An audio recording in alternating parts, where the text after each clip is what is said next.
Federation of Civil Society Organization FOCS Manipur na shinba Ngasigi peace rally adu Panthungpham youba ngamkhidrabasu Mai Pakpa Khongchat Amadi Oikhi haina organization asigi President Th Manihar na phongdokhre Chingmairong War Cemetery manakta leiba FOCS office Panthungpham pawgi mifam amada wafam asi phongdokladuna Th Manihar na hai santi gi paujal pududa chatkiba FOCS ki peace rally adu Union Home Minister Amit Shah na ngasidagi free movement yahalakane masigi mayokta leiba pumnamak akan action laukani haina lauthokiba adugi matung ina peace rally adu chatkibane adubu security gi athingba leibadagi khongchat adu mapung faba ngamkhide Panthungpham youba ngamkhidrabasu FOCS ki oinadi khongchat adu mai pakpani haina lawi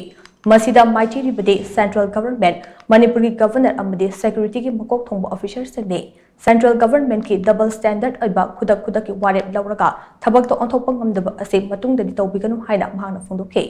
Th Manihar na makatana hai laqiba tang 13 da state asida oiriba pibam asigi matangda khananaba Ministry of Home Affairs na CSO singi mihut kawrakpada FOCS ki su invitation phangle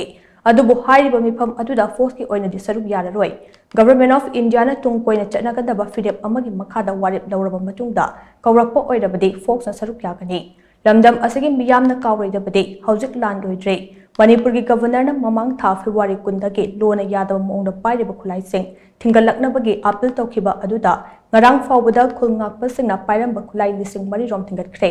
hana minister oiramba L Susindro gi yum manakta thamba weapon drop box ta so khulai lising amaram deposit tawba lekhrabane tampaki oinadi khulai ayamba lengakta pikhatkre haibi yai adumakpu Churachandpur amadi Kangpokpina chingba mafam dagi laukiba khulai singde mapung fana pikhalakpa leitre tampaki oinadi government na lorapa khongthang khudingma ikai khumnaraga chali adubo chingdadi masigi ona tainabada leire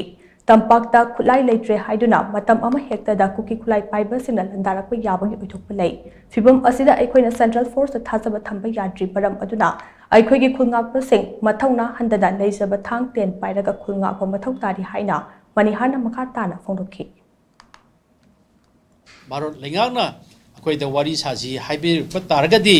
makoi gi chapchaba stand makoi na ngamgadaba posak ado madu leirakanda akhoi haibiro aduga any order lawba kanda ngamoidaba order di India lengana su lawbiganu Manipur government su lawbiganu aduga nampuda isumchumna leijari ba tampaki praja miyam sida nampuda aranba tarbagi tahanabagi adugum laba lalong ju simbiganu haibase Federation of Civil Society mai kai degi tamjage aduga amukana Ngasigi Khongchat ase aina pen haijarabada akhoi mai khwaidagi hena chaun mai pakpani mai thiribadi India lengak amadi Manipur gi governor ne habaduma ai tamjage aduga Manipur gi adugulba security processing tonga tangan security processing naina tamjage maramdi makoina free chalala ne harga chalan da bai base akhoi gi di kasu mangje balaite tawadabu akoina chalu basina maram orakanda tungda